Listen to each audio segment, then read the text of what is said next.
السلام علیکم ورحمۃ اللہ وبرکاتہ۔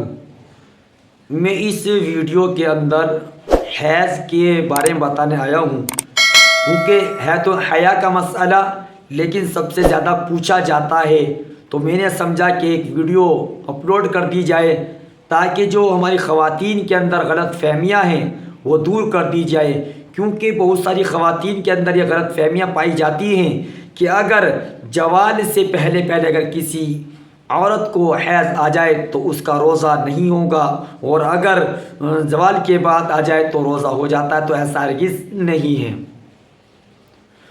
تو اس بارے میں وضاحت کرنے آیا ہوں، دعا کریں کہ اللہ رب العزت صحیح کہنے کی اور ہم تمام کو ان باتوں پر عمل کرنے کی توفیق عطا فرمائیں۔ دیکھیے، جو آج کے ہمارے معاشرے کے اندر یہ مشہور ہے کہ اگر کسی عورت کو کہ رمضان کے اندر اگر حیض آ گیا،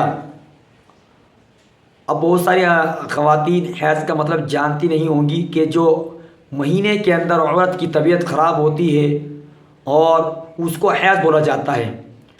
تو اگر روزے کے درمیان آپ نے روزہ رکھا، چاہے افطاری سے 1 منٹ پہلے ہی اگر آپ کو حیض آ گیا تو آپ کو روزہ تو گیا۔ اب کہاں زوال کا ٹائم، کہاں افطاری کا ٹائم؟ ہمارے یہاں مشہور ہے کہ اگر زوال کے بعد اگر آیا تو روزہ اس کا مانا جائے گا، ایسا نہیں ہے۔ اگر افطاری سے 1 منٹ پہلے بھی اگر کسی عورت کو حیض آتا ہے تو اس کا روزہ گیا۔ لیکن اب اس کا الٹا ہے کہ اگر کسی عورت نے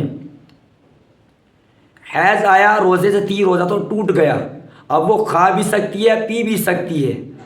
لیکن اگر کسی عورت کو سحری میں ہی حیض آ رہا تھا، یعنی کہ کنٹینیو چل رہے تھے اس کے دن، اب یہ آخری دن ہے اس کا، اسے پتہ نہیں کہ آج میرا آخری دن ہے، اور سحری کے بعد یعنی کہ دن میں کسی بھی وقت اگر اس کا حیض آنا بند ہو گیا تو اب اس کے لیے کھانا پینا جائز نہیں ہے۔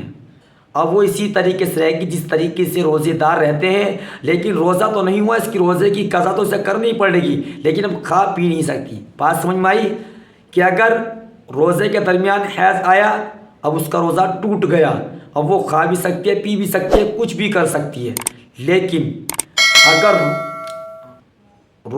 دن میں اس کا حیض بند ہویا، اب وہ روزے دار کی طرح دن گزارے گی، اب اس کے لیے کھانا پینا جائز نہیں ہے، کیونکہ وہ پاک ہو گئی ہے، اب اس کے لیے احکام شروع ہو چکے ہیں رمضان کے، تو اسی وجہ سے اب وہ کھانا پینا بند کرے گی اپنا۔